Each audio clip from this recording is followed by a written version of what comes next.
कधी विचार केला आहे का की ह्या मोठमोठ्या कंपन्या त्यांचे मोठमोठे प्रोजेक्ट्स, नवीन उत्पादनं किंवा जगभर पसरायला लागणारा तो अमाप पैसा आणतात तरी कुठून?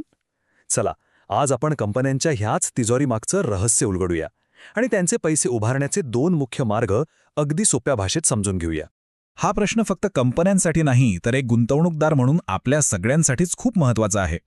कारण कंपनी पैसा कसा उभारते ह्यावरच तिचं आणि आपल्या गुंतवणुकीचं भविष्य अवलंबून असतं. चला तर मग शोधून काढूया. तर मग आज आपण काय काय बघणार आहोत? सगळ्यात आधी पैशाचं मूळ स्रोत शोधू. त्यानंतर कंपनीच्या मालकी हक्काचा मार्ग आणि कर्ज घेण्याचा मार्ग हे दोन्ही रस्ते आपण जवळून पाहू. या 2 रस्त्यांमुळे गुंतवणूकदाराची भूमिका मालक किंवा सावकार कशी बदलते हे समजून घेऊ. आणि हो, शेवटी या सगळ्यातून आपल्यासाठी काय महत्त्वाचं आहे तेही बघू. तर पैसा येतो तरी कुठून?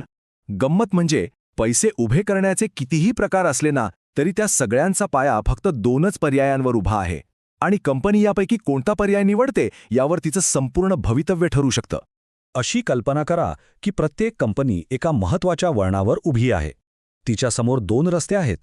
एक रस्ता तिला मालकी वाटून देण्याकडे घेऊन जातो, तर दुसरा कर्जाच्या जबाबदारीकडे. पहिला आहे मालकीचे भांडवल आणि दुसरा आहे कर्जाऊ भांडवल. आपण हे दोन्ही रस्ते आता सविस्तरपणे पाहणार आहोत. चला, पहिल्या रस्त्यावर जाऊया, मालकीचे भांडवल. ह्या रस्त्यावर कंपनी असं म्हणते की मला वाढीसाठी पैसा हवा आहे आणि त्या बदल्यात मी माझ्या कंपनीचा एक छोटासा तुकडा म्हणजेच मालकी हक्क तुम्हाला द्यायला तयार आहे. ह्या मालकीच्या रस्त्यावरचा सर्वात महत्त्वाचा टप्पा म्हणजे भाग किंवा ज्याला आपण शेअर म्हणतो. ही कंपनी कायदा 2013 नुसार एक कायदेशीर व्याख्या आहे. पण सोप्या भाषेत सांगायचं झालं तर शेअर म्हणजे कंपनी नावाच्या मोठ्या केकचा एक छोटासा तुकडा. शेअर विकत घेणं म्हणजे त्या कंपनीचे मालक बनणं इतकं सोपं आहे. आणि या मालकीत सुद्धा 2 प्रकार आहेत बरं का. डावीकडे आहेत समहक्क भागधारक. हे आहेत कंपनीचे खरे राजे. कंपनीला खूप नफा झाला तर यांना भरभरून परतावा मिळतो, पण तोटा झाला तर धोकाही सगळ्यात जास्त यांनाच. उजवीकडे आहेत अग्रहक्क भागधारक.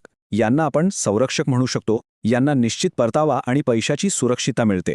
म्हणजे एका बाजूला आहे मोठी जोखीम आणि मोठा परतावा, तर दुसऱ्या बाजूला आहे सुरक्षितता. निवड काय असेल? मालकीच्या भांडवलाचा एक छुपा पण खूप शक्तिशाली स्रोत म्हणजे प्रतिधारण नफा. याला स्वयं वित्त उभारणी असंही म्हणतात. हे अगदी आपल्या घराच्या बजेटसारखं आहे. कंपनी काय करते? कमावलेला सगळाच्या सगळा नफा मालकांना वाटून टाकत नाही. त्यातला काही हिस्सा बाजूला ठेवते आणि तोच पैसा व्यवसायाला आणखी मोठं करण्यासाठी वापरते. पण कंपनी किती नफा स्वतःकडे ठेवू शकते यावर 2 गोष्टींचा मोठा परिणाम असतो. एक म्हणजे सरकार, जे कराच्या रूपाने नफ्यातला हिस्सा घेऊन जातं, आणि दुसरं म्हणजे स्वतः भागधारक, जे लाभांश म्हणून आपला वाटा मागतात. या दोघांना देऊन जे उरतं तेच कंपनी पुन्हा गुंतवू शकते. आता आपण मालकीचा रस्ता सोडून दुसऱ्या अगदी वेगळ्या रस्त्याकडे वळूया. हा मार्ग आहे कर्जाऊ भांडवलाचा. इथे कंपनी मालकी विकत नाही, तर सरळ सरळ कर्ज घेते. या कर्जाच्या मार्गावर आपल्याला भेटतात कर्ज रोखे किंवा डिबेंचर्स. हा ना एक प्रकारे कंपनीने दिलेला लेखी शब्द असतो. एक डॉक्युमेंट जे हे सांगतं की हो, मी तुमच्याकडून कर्ज घेतले आहे आणि ते परत करण्याची जबाबदारी माझी आहे. कर्ज रोखे म्हणजे फक्त एक कागद नाही, तर ते एक पक्कं वचन आहे. त्यात पैसे कधी परत मिळणार म्हणजेच मुदतपूर्तीची तारीख, किती व्याज मिळणार म्हणजेच निश्चित दर, आणि समजा पैसे नाही मिळाले तर काय म्हणजेच तारण, या सगळ्याची हमी असते. थोडक्यात काय तर हे गुंतवणूकदाराला म्हणजेच सावकाराला पूर्ण सुरक्षा देतं. आणि ही सुरक्षा आणखी वाढते कारण कर्जरोख्यांना NSE सारख्या स्टॉक एक्सचेंजवर लिस्ट करणं बंधनकारक आहे. याचा अर्थ काय? याचा अर्थ गुंतवणूकदार आपले कर्जरोखे कधीही विकू शकतो. पैसे अडकून राहत नाहीत. यालाच तरलता किंवा लिक्विडिटी म्हणतात. कर्जरोख्यांचाच एक भाऊ म्हणजे बंधपत्रे किंवा बॉन्ड्स. दोन्हीमध्ये पैसे परत करण्याचं वचन असतं. फरक फक्त इतकाच की बॉन्ड्स हे सहसा सरकारी संस्था किंवा मोठ्या वित्तीय संस्था काढतात, तर कर्जरोखे कंपन्या काढतात. पण मूळ उद्देश एकच, कर्ज उभारणे. या 2 प्रमुख साधनांशिवाय कंपन्या आणखीही मार्गांनी कर्ज घेतात. त्या थेट लोकांकडून बँकेसारख्या ठेवी म्हणजेच पब्लिक डिपॉझिट स्वीकारू शकतात, बँकांकडून पारंपरिक कर्ज घेऊ शकतात किंवा ADR, GDRच्या माध्यमातून परदेशी गुंतवणूकदारांकडून सुद्धा डॉलर्समध्ये कर्ज उभारू शकतात. आत्तापर्यंत आपण 2 वेगवेगळे रस्ते पाहिले. आता येतोय सर्वात महत्त्वाचा मुद्दा. या दोन रस्त्यांवर चालणाऱ्या गुंतवणूकदारांमध्ये म्हणजे मालक आणि सावकार यांच्यात नेमका काय फरक असतो हे समजणं खूप महत्त्वाचं आहे. हा फरक नीट बघा. मालक हा कंपनीच्या सुखदुःखाचा भागीदार असतो. त्याला मिळणारा परतावा म्हणजे लाभांश तो निश्चित नसतो, पण तो अमर्याद असू शकतो.